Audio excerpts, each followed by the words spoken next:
Hello and welcome back to SimonsRants. I'm Simon, and today I'm going to be giving my on second thought about Harry Potter and the Sorcerer's Stone. Before I get into it, this is a spoiler warning. This is my on second thought, so I am going to be going over the plot, so if you haven't seen it yet, don't watch this review, go watch the movie, and then come back and we'll talk about it there. So in case you don't know, Harry Potter and the Sorcerer's Stone is a 2001 film. It was directed by Chris Columbus and starring Daniel Radcliffe, Emma Watson, Rupert Grint, Alan Rickman, a lot of really good actors, and a lot of young, promising actors. I'm getting ready to do the whole series, so this is the first part because it's obviously the first movie of the series. I'm going to be going through 1 through 8 with them, but also if you want me to review a single movie or a series or something, let me know and I can get to that after this. Also, yes, I'm finally done making those top 10 lists and the top 100 list. I know a lot of you aren't subscribed to my channel for that, but that's something that I enjoy and want to do with my channel, so if you haven't seen it yet, please check those out. I would greatly appreciate it. Anyway, on with the regular stuff. I'm getting back to the drunk reviews, getting back to the sober reviews.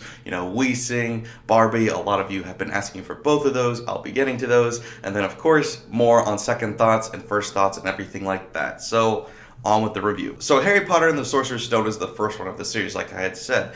And I think I brought it up in the past before on my channel that origin stories are often hard to work with. They're either really good or they're really bad. They're the worst or best of the series usually because you spend a lot of time building a story and that can either be really boring or can be the only thing you have to work with. So in this movie you have a lot of world building because we're entering into this magical world that we've never seen anything like before, really. We've got the school for wizards and witches and they're doing all these magic tricks that to this young muggle boy and to us as the audience, we've never seen anything like this before. So since this one is building the world, little things seem really magical and really important and they spend a lot of time on it.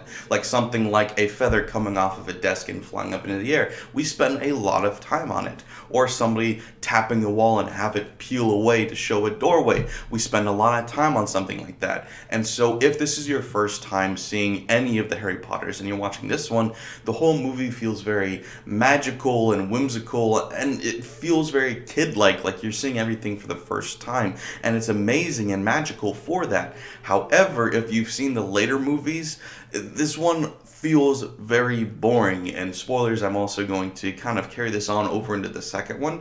The first two are very slow and boring in a lot of ways. They're two of the longer ones, even though the books were the two shortest, and they spend so much time on little things, which is good. You like when you can do that in an adaptation of a book into a movie, but the problem with that is if you've seen the other movies, going back and watching this one is hard to do for me. Not that they're bad, but because of after you've seen, you know, the Battle of Hogwarts, going back and watching people going like, Wingardium Leviosa, and oh, look, I made a feather levitate. It's like, yeah, okay, cool, but like, that's so limited. I'm not impressed by it anymore, and so watching this one again is hard.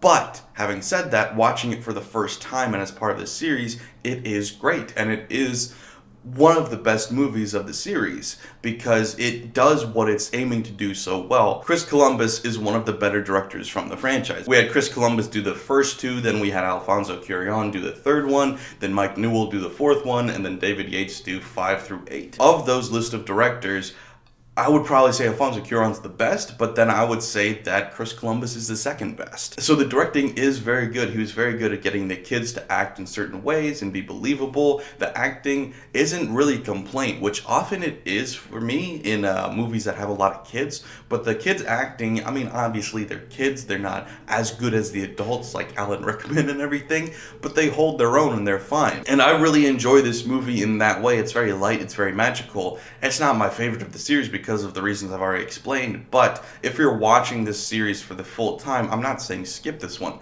because you will enjoy this one a lot if you're watching it for the first time, you haven't seen the rest of the series. This one is obviously where you need to start, and it's very important. All of them, for the most part, are very important, and you can't skip a particular movie and get everything about it.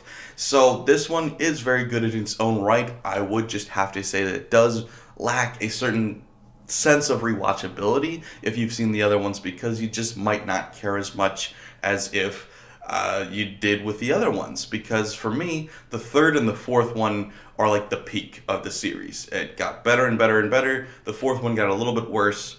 And then after that, David Yates took over, and I'll get into those later. I don't like David Yates as a director. I think he's awful, but still, the movies had good moments, and we can talk about those later. Overall, though, this movie is very enjoyable. The kids, the grown-ups, all of the acting is fun. The world is magical. But yeah, it does lack certain things. Like, it is a very squeaky clean version of the Harry Potter world, which granted, that's how the book was too, because it's from the perspective of an 11-year-old who hasn't understood everything.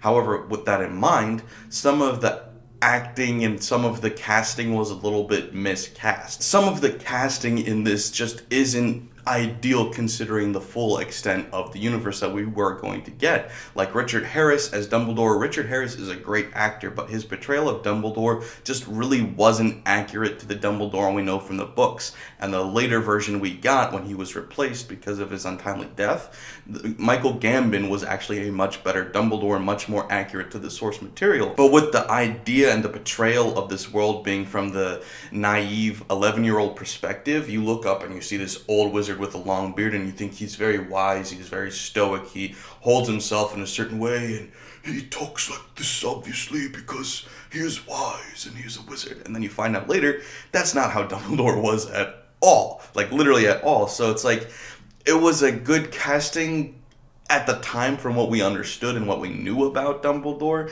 but as you read the books and then see the later movies, you realize that that casting wasn't good at all. So there's certain things that are frustrating about it. There's certain castings that aren't great, but for the most part, the casting is awesome. Like Alan Rickman as Snape is amazing. Daniel Radcliffe as Harry Potter was really good. All the kids in general are really good. They go in different directions as they get older. Some really do live out their characters. Others don't as much and get pushed to the back because of it. But like Tom Felton as Draco is amazing. I absolutely love him. Or like Robbie Coltrane as Hagrid is also really good. Just like the casting in general is pretty much perfect. There's a couple misses here and there, but for the most part, it's just really, really good casting, and that's part of what makes this movie so enjoyable, is it does have that whimsy, it does have that magic to it, but the casting is what really pulls it all together and makes it work for the most part. And that does help with the rewatchability, is you might not be interested in the plot anymore because it is slow and it's a bit boring in contrast to the later films, but you can still go back and watch Daniel Radcliffe as an 11-year-old and Emma Watson as a 10-year-old and be like, wow, look at those kids. Look, they progress so much in their careers from this, and it's just fun to watch them be perfect castings in these roles, and it's just a lot of fun. So there are hits and misses with this movie, but if you're watching this one as it should be, as the first part of the series, that's when it's at its best. And I can honestly give this movie somewhere between, I'll just say an 8. I'll give this movie an 8 out of 10 stars. I really do enjoy this movie. The rewatchability does play into it, but I can't really hold it against it because it did what it was supposed to do in the series. It was supposed to lay the groundwork, it was supposed to build the world, it was supposed to just be a toe into the water of this wizarding world where then we could build off of that. And if you take it out of context of the rest of the movies, it is worthy of that 8. When you put it into the series as a whole, you might take it down to like a 7 just because it is so boring by contrast, but I don't know, I still really enjoy it, and I can kind of just detach myself from the series a little bit to enjoy it. But yeah, it is the more boring one of the series. It might be the most boring. You could argue between this one and the second one because they're both kind of the same flavor. Or you could talk about some of the later ones, like the 7th one is kind of just walking around. I did enjoy it a lot though. I'll get into that later though. I always want to talk about the later ones while reviewing the first one. But anyway, that's what I thought. I do enjoy it. It does lack a little bit of rewatchability, and it is a little bit too squeaky clean, but there's still a lot good about it and a lot to love about it. So that's what I thought, but let me know in the comments what you guys thought, and of course, like I said earlier, make sure to let me know what you want me to talk about next. I am getting back into this, and we'll be doing this every Monday, hopefully, unless something goes wrong. So thanks for watching, guys. Bye.